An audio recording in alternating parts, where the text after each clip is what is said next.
제자들은 환경만 보면 참 두렵고 이 공포에 쌓여있는 이런 환경이죠. 그곳에 부활하신 예수님이 오셨습니다. 그리고 이제 말씀하시는데 제일 먼저 너희에게 평강이 있을지어다 이렇게 말씀하십니다. 평강. 지금 이 상황에서 예수님은 평강을 말씀하세요. 평강이라는 것은 우리의 마음에 걱정이 없고 편안한 것을 이야기하는데 지금 분위기를 보십시오. 제자들의 분위기가 지금 평강할 수 있는 분위기일까요? 그럼에도 불구하고 예수님이 왜 평강을 말씀하셨을까요? 제자들은 지금 공포와 두려움에 질려 있어서 평강을 할 수 없습니다. 그런데 예수님께서는 평강하라 이렇게 평강을 선포하십니다. 평강할 수 있다. 이것이 실제라는 것입니다. 다시 말하면 예수님은 평강할 수 없는 상황에서 억지로 평강을 짜내면서 평강하라, 평강하라 이렇게 부담을 주는 게 아니고요. 실제는 지금 평강할 수 있는 그런 상황이다. 그런데 제자들이 이 실제를 잘 모르고 있기 때문에 평강할 수 없다라고 지금 오해하고 있다라는 것입니다. 왜냐하면 그 제자들이 평강할 수 없는 이유는 뭐냐면요. 자기들의 선생님인 예수님께서 하나님의 아들 예수 그리스도가 지금 십자가에서 죽으셨다. 이렇게 지금 생각하고 있습니다. 그러나 그게 진실이 아니죠.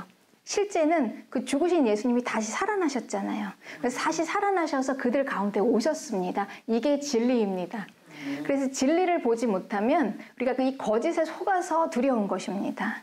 지금 무엇이 진리이고 무엇이 거짓인가를 분별해내면요 전혀 두려워할 상황이 아니잖아요. 실제는 그 예수님이 돌아가시긴 돌아가셨어요. 죽으셨지만 그 죽은 걸로 끝난 게 아니라 다시 살아나셔서 또 그걸로 끝난 게 아니라 그들 가운데 오셨습니다. 그 두려워할 이유가 없습니다. 그러니까 우리도 환경을 보면 참 두렵고 공포스럽지요. 그러나 우리가 이게 실제가 아니에요. 이건 거짓이에요. 거짓이 우리를 두렵게 하고 거짓이 우리를 공포 가운데 넣는 거지. 이걸 진리가 딱 밝히 우리 안에 딱 드러나면 오히려 우리는 평안함을 얻게 되는 것입니다. 그래서 부활하신 예수님은 평강하라 이렇게 선포하는 것입니다. 그리고 예수님은 또 이런 말씀을 하십니다. 본문 23절에 너희가 누구의 죄든지 사하면 사하여질 것이요 누구의 죄든지 그대로 두면 그대로 있으리라. 이 말씀은 예수님께서 부활 후에 처음 나타나셔서 제자들에게 하신 말씀인데 이 말씀이 그렇게 중요한 의미일까요? 이 말씀을 보면 누구의 죄를 우리가 용서하면 그 죄가 사하여진대요. 그러니까 우리가 용서하면 그 죄가 없어지고 그럼 용서하지 않으면 그 죄가 그대로 있다. 이런 얘기인가요? 이게 그렇게 중요한 얘기일까요? 예수님의 십자가 사역을 보면은요. 예수님의 십자가는 죄를 사하는 것입니다. 궁극적으로 우리의 인간의 모든 생활을 파괴하고 우리를 고통 가운데 몰고 공포 가운데 모는 것은 사실은 죄 때문에 그렇습니다. 한 사람 아담으로 인해서 들어온 이 죄가 우리 가운데 들어온 이 죄가 점점 시간이 지나고 역사가 흘러가면서 이 죄의 파급력이 나의 죄, 당신의 죄, 우리의 죄 때문에 온 세상이 이 죄로 인해서 실은 힘든 거예요. 우리 한번 내 자신을 돌아보고 내 환경을 봅시다. 그러면 우리가 돈 때문에 힘든 거 아니고요. 건강 때문에 힘든 거 아닙니다. 이 공포스럽게 하는 이 환경 때문에 힘든 거예요. 근데 이 환경이 결국은 뭐냐. 이게 죄라는 것이죠. 관계가 다 파괴된 것입니다. 사람 간의 관계, 이 환경 간의 관계가 제대로 이게 되어지지 않기 때문에. 그런데 예수님께서는 이 한 사람으로 인해서 들어온 죄를 한 사람인 인간 예수님으로 인해서 의가 들어와 가지고요. 그 죄를 다 소멸시키고 죄를 다 사하셨습니다. 그러니 이제 우리가 예수님을 꼭 붙잡고 예수님께 붙어 있기만 하면은 이제는 그 죄의 영향력을 받지 않고 이제 그 죄를 다 용서하시는 그 용서 안에 들어와서 그래서 우리가 구원을 받게 된다는 게 이제 이 십자가인데요. 그렇기 때문에 이 십자가의 핵심은 죄사함이에요. 네, 십자가의 이 핵심인 죄사함인데 이미 우리에게 죄사함은 선포가 됐습니다. 하나님이 이 예수님의 이 십자가의 사역을 보고 우리에게 이제 죄를 사하셨어요. 용서하신 거죠. 용서하셨는데 이 용서하심을 우리가 받음으로 이제 우리가 구원을 받았습니다. 그런데 여기서 실제적으로 이제 이 죄가 없어져야 돼요. 우리가 받은 이 죄사함에. 죄사함이 됐으니까 하나님께서 우리를 용서하셨으니까 이 죄는 소멸돼야 되잖아요. 우리가 계속 우리 가운데 그 죄가 떠나가야지, 끊어져야지. 예. 끊어져서 없어져야지. 그 죄가 계속 붙어 있으면 우리는 계속 그 죄 때문에 또 고통받게 됩니다. 그런데 이 소멸시키고 끊어내는 그 도구가 바로 뭐냐? 오늘 말씀하신 너희가 사하여야, 용서해야. 그러니까 우리 안에 용서가 있어야지만이 실제적으로 이 죄가 우리에게서 떠나간다. 지금 이제 이런 말씀이십니다. 그럼 이제 우리가 이런 말씀을 들으면은요, 참 이제 그 부담이 확 오는 거죠. 우리가 용서가 쉽습니까? 얼마나 어려운 게 용서가 아닙니까? 용서는 안 돼요. 안 되는 거예요. 의지적으로 용서가 안 되는 것입니다. 그러면 성경적인 용서를 한번 보겠습니다. 예수님께서는 지금 우리에게 분명히 이렇게 말씀하시잖아요. 구원을 받았으면 그걸 누리기 위해서 용서를 해야 된다고 지금 성경은 그렇게 말씀하고 계세요. 그럼 우리가 용서하기 위해서 이 어려운 용서를 어떻게 해야 되나? 마태복음 18장 이야기를 보면은 내가 10억을 빚졌어요. 그런데 그 10억은 평생 갚을 수가 없는 돈이에요. 갚을 능력이 없습니다. 그런데 나에게 내가 빚진 그 대상인 그 왕이에요. 돈이 많은 왕인데 그분이 내 죄를 다 탕감해 줬습니다. 거저. 내가 불쌍해서. 왜냐면은 빚을 갚지 못하는데 이제 내 자식까지 아내까지 다 팔리게 생겼으니 어쩌합니까? 나를 불쌍히 여기소서 하고 그랬더니 이제 이 왕이 굉장히 너그러운 좋은 왕이었나 봐요. 그 10억을 다 탕감을 해줬습니다. 얼마나 감격스럽고 기쁩니까? 그래서 신이 나서 이제 나왔는데 딱 나오고 딱 마주친 사람이 누구냐면 자기한테 이제 그 10만 원 빚진 친구.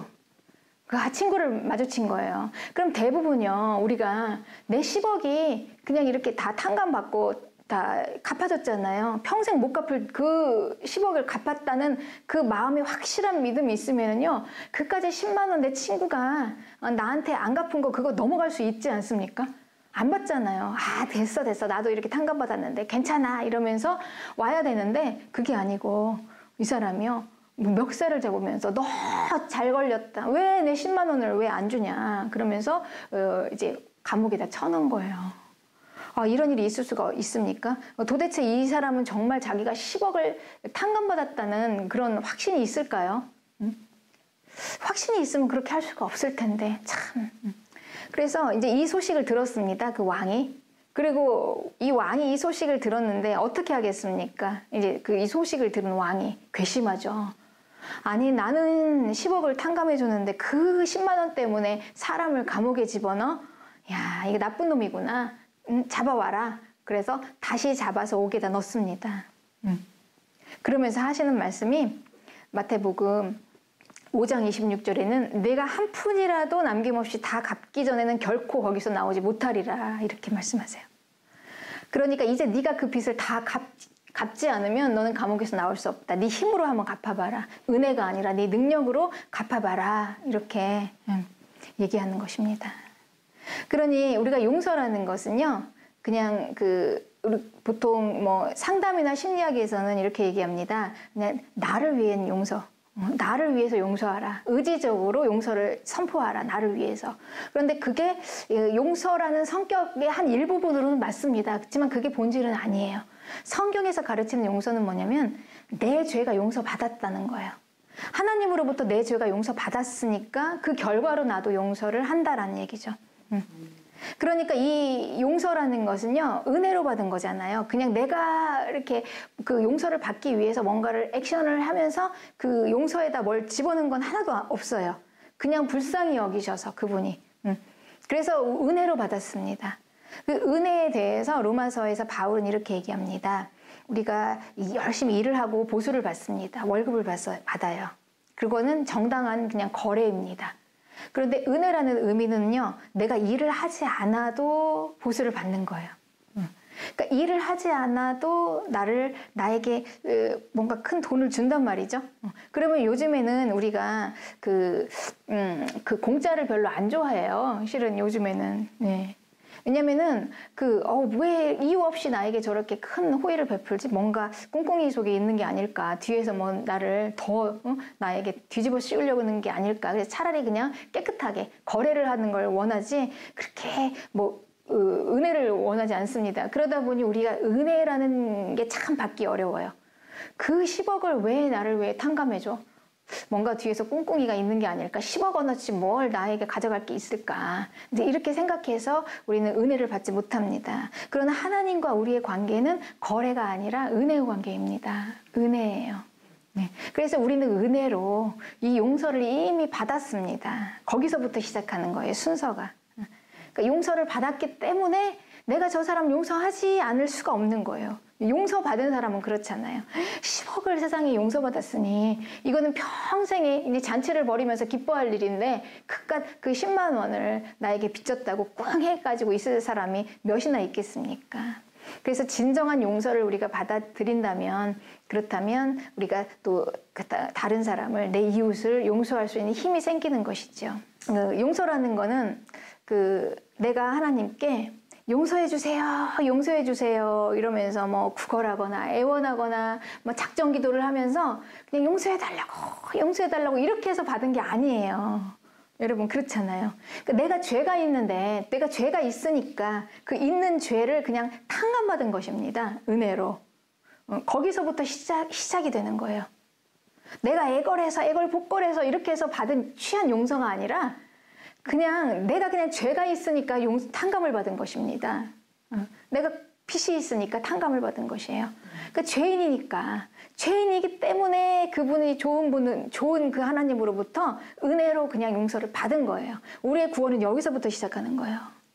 그러니까 이제 용서를 받았으니 어떻게 합니까? 이제 그랬으니 내가 이제 내가 왜 용서를 받았을까? 죄가 있으니까 용서를 받은 거죠. 그래서 내 죄가 알아지고 그러면서 우리가 이제 회개하고 그러면은 이제 저절로 자동적으로 따라오는 게 내 이웃에 대한 용서입니다. 그러면 이제 우리는 거기서 죄가 소멸되는 거예요. 내 영역에 있는 모든 죄가 끊어지는 것입니다. 내 영역에 있는 모든 죄의 결박이 풀어지고 죄가 없어지고 그러면 우리 마음에 이제 평강이 찾아오는 것입니다. 네, 정말 평강이. 네, 그래서 이제 이게 바로 구원을 누리는 것이죠. 그래서 예수님께서는 그 아주 중요한 가장 첫 번째 하시는 그 말씀이 바로 너희가 용서해라. 그래야지 죄가 없어진다. 용서하지 않으면 죄가 끊어지지 않겠죠. 여러분 이거 진정한 용서는요. 세상에서는 없어요. 우리가 상담이나 치유에서 얘기하는 나를 위해서 용서하기로 결단하고 그냥 선포하는 거는 그냥 할 수 있어요. 불신자들도 할 수 있습니다. 나를 생각해서. 그렇지만 그건 일부죠. 지극히. 진짜 용서는 하나님으로부터 내가 용서함 받았다. 이게 구원인데 이게 교회가 아니고 우리 그리스도인이 아니면 진정한 용서와 구원을 누릴 수가 없죠. 그러니까 진정한 평강을 우리가 누릴 수가 없는 것입니다. 그래서 우리가 세상은 할 수 없지만 감히 세상은 흉내낼 수도 없는 거를 교회는 당연히 할 수 있는 것입니다. 이 권세를 교회들에게 주셨습니다. 그런데 교회는 이걸 할 수 있어요. 그래서 예수님께서 또 그 자리에서 말씀하십니다. 성령 받으라. 성령 받으라. 교회는 할 수 있는 것입니다. 우리 힘으로 할 수 있는 게 아니고요. 성령 받으라. 이 성령은 부활하신 예수님께서 우리와 함께 거하시는 것입니다. 그러니 우리가 더 이상 두려워하고 공포에 떨 이유가 없는 평강하라 라는 이 말씀이 이루어지는 것이 바로 성령 받으라입니다. 그래서 모세 이전에는요. 이 율법이 없었기 때문에 진짜 죄가 무엇인가라고 명확하게 사람들이 실은 몰랐어요. 그 양심에 따라서 이렇게 하면은 안 되는데 이렇게 하면은 좀 이거 너무 심하지 않아? 이렇게 이제 우리 양심이라는 게 있기 때문에 그 은혜를 주셨기 때문에 그냥 대충 그냥 그렇게 넘어간 거예요. 그래서 고대에도 법이 있었습니다. 굉장히 고대 사회도 발달된 사회였어요. 그러니까 율법도 없었는데 법이 있었어요. 그러니까 사람들끼리 인간이라면 이 정도는 돼야 되지 않겠냐 해서 이제 그런 법들을 다 맞춰서 살았습니다. 그렇지만 진짜 이제 모세 때부터 율법이라는 게 생겨났어요. 하나님의 법이, 진리가. 그래서 이 율법을 기준으로 해서 우리가 이게 죄인가 아닌가 이제 율법이 더 이상 이제 이 세상에 온 이상은요 우리가 더 이상 얘기할 수가 없어요. 나는 몰랐습니다 라고 할 수가 없다는 것입니다.